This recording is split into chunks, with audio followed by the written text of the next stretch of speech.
Good. All right. Okay. Okay, so we're recording right now. Thank you, Mr. and Mrs. McAfee, for being on the podcast show. My name is Jouell, Wright. Basically, today we'll be interviewing the two of them and finding out more about their life in Bitcoin as ambassadors and advocates pushing for this amazing technology. And also, we'd like to learn about what Mr. McAfee and Mrs. McAfee have to say about the recent hack. So today, I guess we'll start. Questions will be directed for both of you. Whoever wants to answer, feel free, both of you guys. First question I have is, let's see, how you guys initially got started in this space and how the passion derived.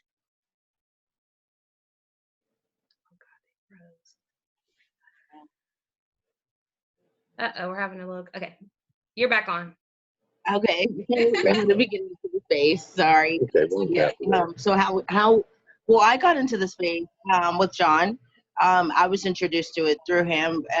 We were actually leaving one of the conferences when I met Jim Zaromsky. That's his name. Yes. Yeah, and he had just come back and into town and into John's life a little bit, and he kind of told him again, hey, remember that Bitcoin I told you to check out, And he was like, whatever. So, but he finally read the white paper, and that for him sort of cemented. He understood immediately what the capabilities and what the freedoms could possibly be birthed from the blockchain, and just his passion about it. Of course, got me passionate about it. And this is in 2013. 2013. So yes. Sorry. Okay. That's around the time I kind of got introduced to it via Ross Ulbricht. I became like a super big fan of his. And started reading into it, but then I kind of shied away from it because I felt, it may be something that can not be so good in the interim, just seeing how everything resulted for him. But when I went to Draper U and saw like a lot of the VCs and all of the Silicon Valley people pushing this, I knew this is something that was important, and I got more into it, read about it, and now I'm like just so passionate about this, and I'm hoping in about 5 years, fiat will be a thing of the past. Yes, we're all hoping for that, I think. Yes. That means the IRS could probably come back to America. What do you guys think The IRS thing through American lawyers. So we'll get that resolved. Yes. Right. Well, we wish you the best in that aspect as well. What do you guys think about the future of Bitcoin? As I stated, I see Christine Lagarde, the International Monetary Fund, is starting to wake up, and a lot of banks, TD Ameritrade, Fidelity, are now institutions are jumping on board. As they mentioned in the past, this is something that you should totally stay away from. And then we see during the bear market, prices dropped, and all of a sudden they're into this game. What do you guys honestly think in about 5 years where this space is going to be headed? Well, I think that Bitcoin, the original alt currency, because it was an alt currency at that time, that will become a store of value for people. It's sort of the grandfather of everything else. I think for use as a currency, the privacy coins will come to the fore. And the reason for this is that privacy coins, if you're using Monero or SafeX or Apollo or any of the other privacy coins, no one can see anything that you're doing. Yeah. Now, if I sent you a Bitcoin or you sent me a Bitcoin, both of us could look in each of our wallets forever. I could see what money comes in. I could see where it comes in from and how much. Right. I can see what goes out and where it's going and how much.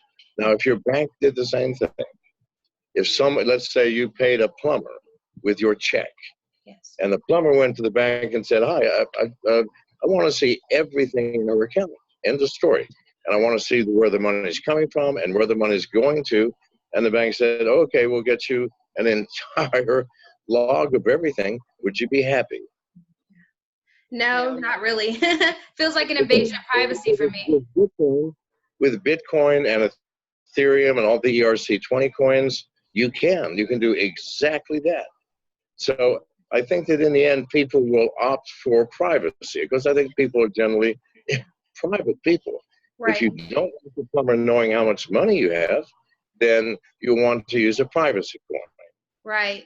And nobody can tell who you are, where you are, what's in your wallet, what's coming in, what's going out, the privacy that you need. Far more private than a bank account because you control your own privacy. Not even the IRS or any government in the world can find out with a privacy coin what you have and what you've been doing. And I think that this is going to be the way for the future in terms of using crypto as currency. It is cryptocurrency, but few people use it as that. They use it mainly to trade and hope for profit. Right. But in the end, we're using it like I use it. So, so this is the issue. Bitcoin, I think, will always be around and will continue to rise in value. It's just like gold. It's a store of value. Although Bitcoin has not even remotely approached its possibilities or its potential. Right. And when it does, I think we will all be using it to store our crypto away in a safe place. Right. So the vision that the Bitcoin is basically the digital gold, that's going to remain, you think? The infrastructure of that. Yes. And then we'll probably just be using like for day to day, like XRP maybe will be, I don't know. I'm kind of not sure about XRP because it's working with the banks. It kind of defeats the whole anonymity and the security of blockchain. But like you said, they're going to be different coins for different purposes. Yeah, absolutely. And you can choose one. I mean, like we're living in the world today with 1,000 different currencies now. Yeah. Every nation has its own, and sometimes subsets of the nations have their own. And we're living along quite well. So crypto will be no different. All right. Mrs. McAfee, where do you see yourself in this platform? I know you're into it too. I love watching you guys, both your tweets, and seeing you guys are like a team in this. So it's super awesome. Where do you see yourself long-term goal? Do you see yourself pitching or talking, doing sponsorship, partnering? How do you envision yourself in this space?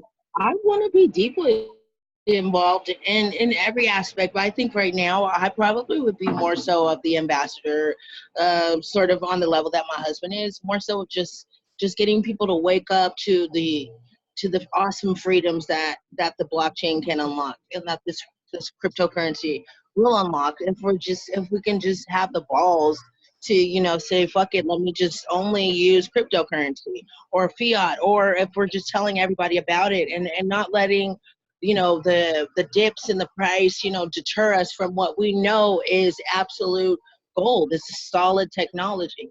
Yeah. And so I think that's something that I'm really passionate about. Also, you know, with women and children's things, I'm kind of getting my feet wet here and getting comfortable in this space. So I'm sure the sky's the limit, though, for what I'll be involved in the future.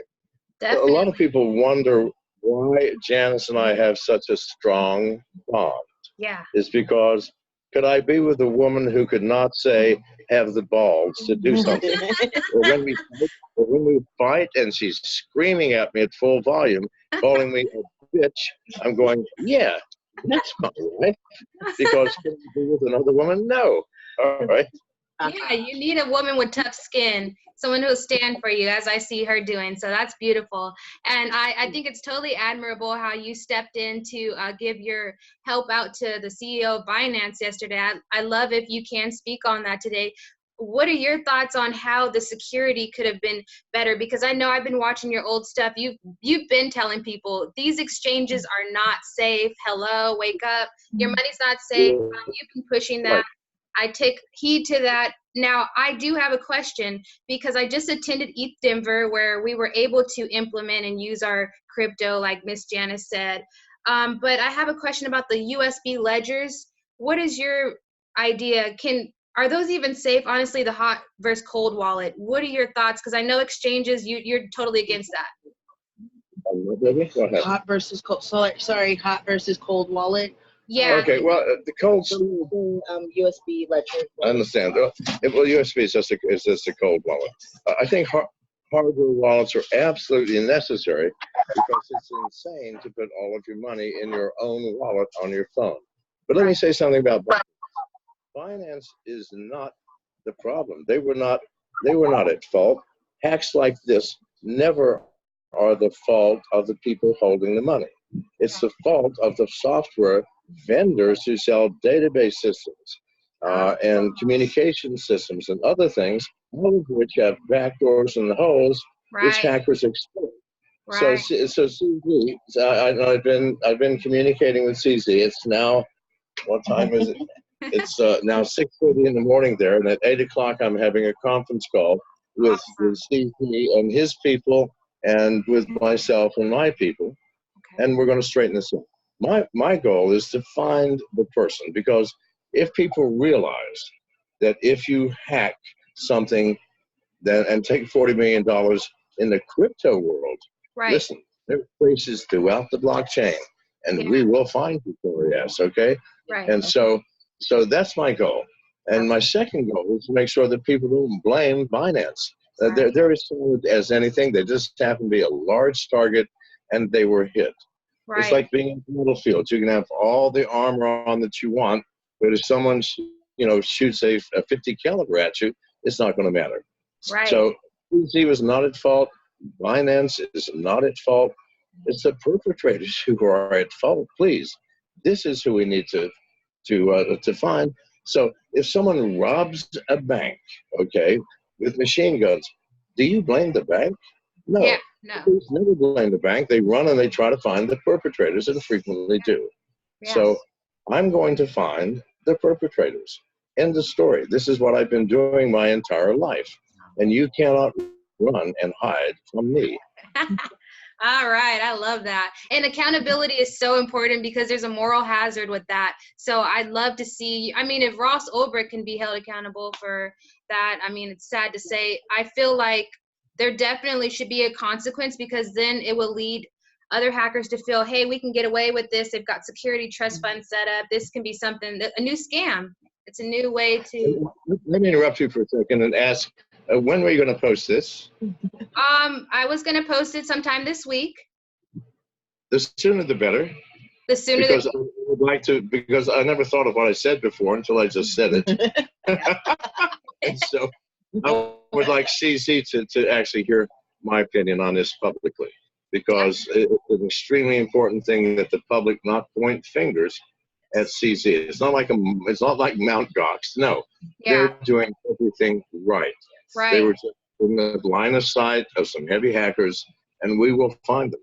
Yeah. Well, like I said, I spent time at Draper U in Silicon Valley, and actually a lot of the people there got hit through their SIM cards. Like you said, the back doors are not the people, it's the software. And a lot of them are connected to Bluetooth connectivity. You got to be aware of these kind of things when you're on that wireframe, and you can be accessed it anyway, or your two-way verification with your phone number, things like that. So that's really nice how you mentioned that. And I'm totally for standing for CC as well, that, people need to understand people in positions of power who are doing things in the world, things are going to happen, and they shouldn't be held blame. He's learning as well, just as we all are. But as long as we can conclude and try to backtrace how we can find these people, that's amazing. Now, what are your thoughts about reorg?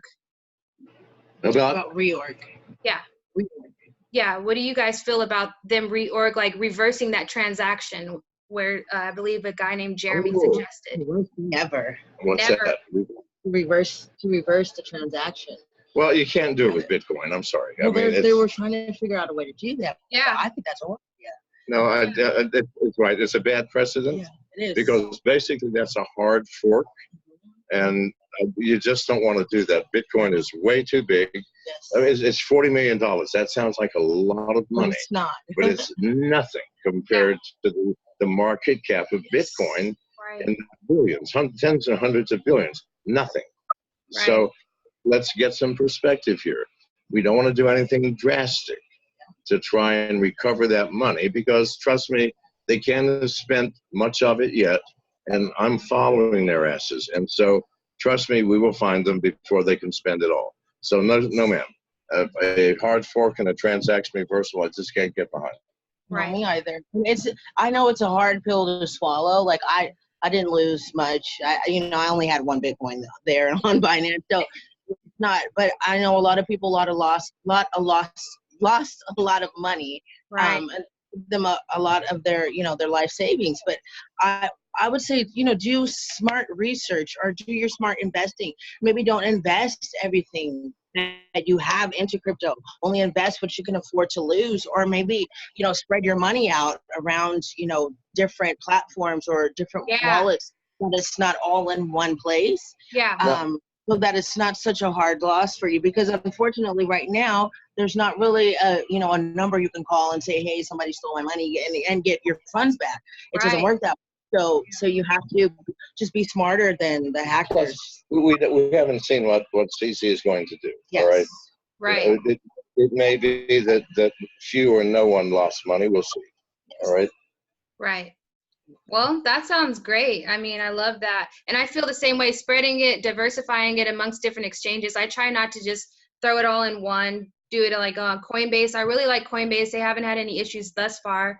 I like Bittrex. Bittrex is pretty cool to me. So yeah, I feel the same way, not just putting everything in one basket. Yes.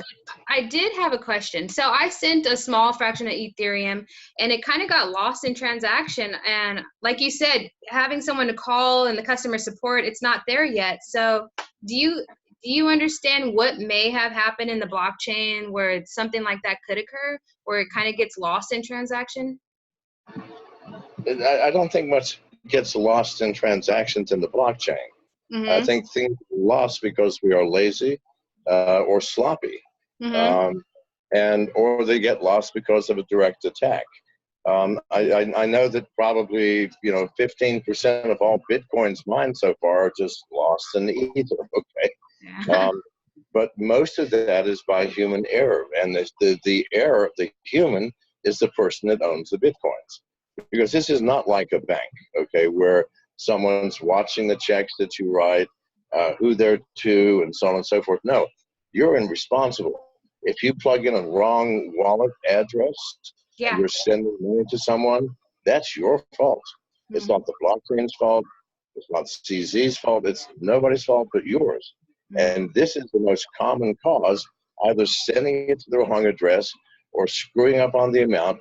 It's just irreversible. This is what people don't understand. And we must keep it irreversible, which is why reversing transactions is the worst idea in the world. Right. You'll kind of just destroy the whole infrastructure. Yes. Yeah. And you destroy the point of it. It's supposed to be decentralized, and once we get our hands into things, we humans tend to fuck shit up. So yeah, I don't think it's a good idea. Yeah. I feel the same way. I'm glad to know that you guys kind of have that perspective, and I really was interested in what your guys' thoughts were on that. So I kind of wrap it up for you guys. I want to know, in the crypto development community, do you guys continue to scale, and how do you guys want to, or do you have any projects aside from your ATM card and things like that? Do you have any other projects you're working on with groups? I have many I'm working on, which are all coming out this summer. Okay, the ATM card was the first. Well, the first was my Bitcoin Play app. Yes. The purpose for that is to get more people involved in Bitcoin. Yeah. Because it's a trivia app, and everybody loves trivia, but you actually get paid in Satoshis. We're actually paying people in Satoshis when they win. Yeah. So finally, if you're playing it for a year, you got some money in there. Like, how do I get it out? Well, listen, get involved in the crypto community. Get yourself a wallet. We'll send it to your wallet. Now, that's a tremendous boost. The second thing, which I think is probably the largest thing I've done yet, is the Bitcoin credit card, where you can scan the code on the back with your phone, transfer from your wallet on your phone to the credit card. You can take that credit card anywhere in the world, scan it, buy something, and we then convert the crypto back into whatever euros, wherever you are, Japanese yen if you're there, and pay for it. Now that I think is going to give a huge boost as well. And I'll just tell you a glimpse about what else is coming. I have a crypto trading platform, which is unique and using concepts no one has thought of before, which I think is going to change the face of trading in crypto. Wow. And a few other projects. Awesome. Battleship and a few things. So. Battleship. Yeah, I know. Genius is always at work. That's amazing. I'm glad that you're still going to be working on projects and pushing this to get to mainstream. I'm doing the same thing, trying to play my position, spread this to as many people as I know, especially my generation. Like I mentioned to Mrs. McAfee, my generation was attacked with student debt and all of this terrible stuff. We're seeing the fiat, the currency falling, the dollar. So I see hope in Bitcoin. I see hope in crypto, and I definitely want to be an ambassador like you guys. And I appreciate you guys so much, what you're doing. Of course, thank you for having us.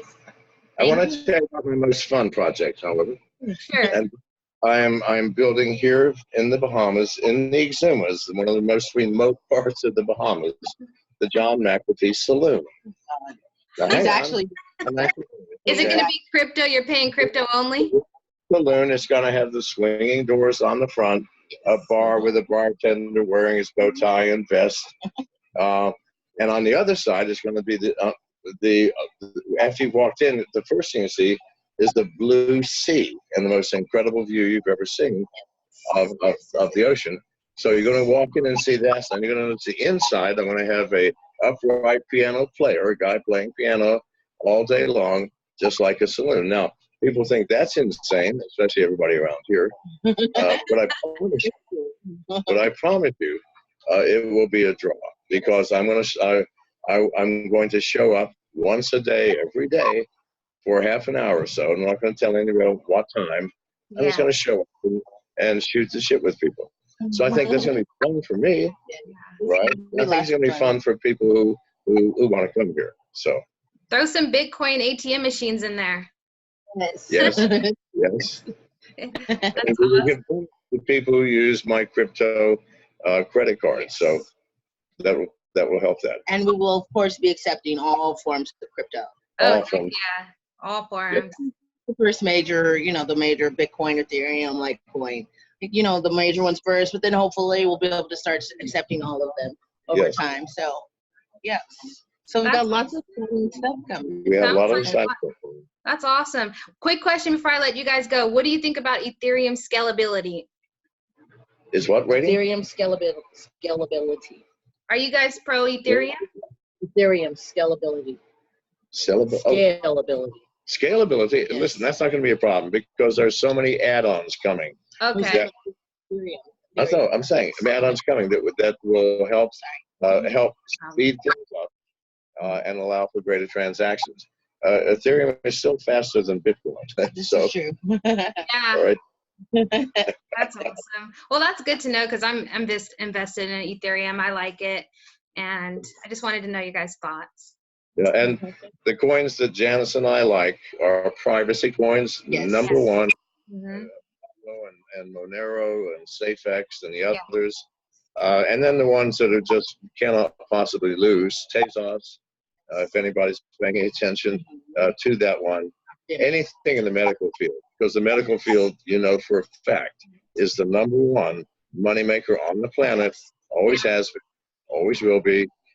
So coins like Docademic, Doc.com, we're investing in those things, and then just the unique and extraordinary things like the Jesus God, what is the music company? The Beach Coin. The Beach Coin, yes. Coin, I haven't heard that one.